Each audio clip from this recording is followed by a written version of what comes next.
This is my whole point. Everybody is connected to this, some people more than others. They're what you're trying to heal. Understand that that girl will say, oh, he's crazy. Because her, you know what? Her conscious mind may not even be fully aware of these things. You've got to understand that. If I went up to her and said, yes, do you know that your spirit actually told me not to listen to you and that you're in bondage? Her conscious mind would probably be like, you're nuts. Psychic communication is way too fast for you to try to discuss it that way anyway. Just be mindful of it. Forget about that. Just, what do people need? They need to be needed. They need to be acknowledged. They need to be loved. Forget about their personality. Observe it. Have a conscious interaction with it, sure. But never forget that no matter how calloused one's personality may be, no matter how much they seem to hate you, no matter how hard-assed they are, inside is a child. Inside is a being that needs love. And if you succumb to the calluses in their personality, to the wiring and programming of their consciousness, then you deny them that love. You deny them. So no, I'm not debunking anybody. I'm not even debunking Destiny Universe, because I'll tell you, I have to go through challenges like that every day. Every day I'm trying to monitor my thoughts because demons will try to persuade me to look at it this way or that way. It's not easy. Now, I'm sure that girl from Destiny Universe is a very nice person. Why would she not be? It has nothing to do with any of the... Look, I've met a lot of Freemasons that are nice people. They're nice people. They're just under pressure. They know not what they do. Or they know not how to deal with what they're doing. And that's my goal. To try to enable everybody, not people that think they're righteous. I'm righteous as me. No. The Spirit is righteous. And quite honestly, this is not for a group of people to hear this and heal and then consider themselves to be above everybody else. That would be evil. This is for everybody. Everybody who can understand the English language. I don't care if you're a Satanist, if you're in the Illuminati, if you're a Jesuit. It doesn't matter. It doesn't matter. I don't hate you any more than I hate myself. Do you understand that? Those are the people I want to influence anyway.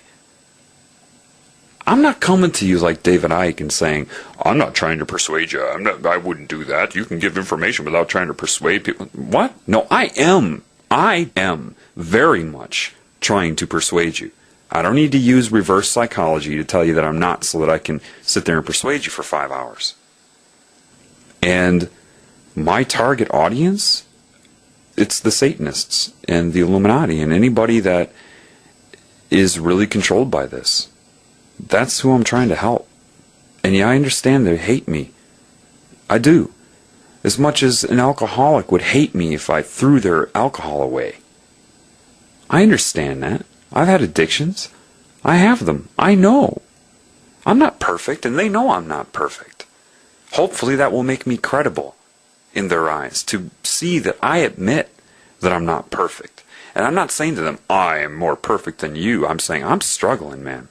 I am struggling, but I found this loving spirit. I'm reconnecting to it, and I want you to do that as well. I'm speaking to demons right now. They say, oh, well, they're creations of darkness. Maybe. But wait a minute. There's a spirit that creates anything and everything. It's kind of like the story of Pinocchio. If a demon sees logic in what I'm saying, not my ego, because it's over my head, but maybe it observes me. Perhaps there's something inside of a demon that says, you know, there's something to this. Don't think the creative spirit of everything can't transform that demon. But that is not your responsibility. No human can do that. And if you try that, you're going right into the spider's web. Do not try to argue with a demon or intellectualize with a demon. They're way over your head. They have access to various points of your mind all at once, and your dimension. You're over your head when you do that, and they will not be able to resist taking control of your mind. A demon can't resist that, because it's too easy. It's just way too easy. Your mind cannot withstand a demon. Your heart can, though. You don't necessarily know where this is going.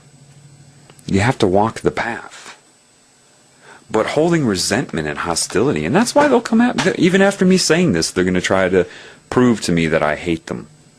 That's how it works. That's how synchronicity works. There will be events now that will try to make me hate them.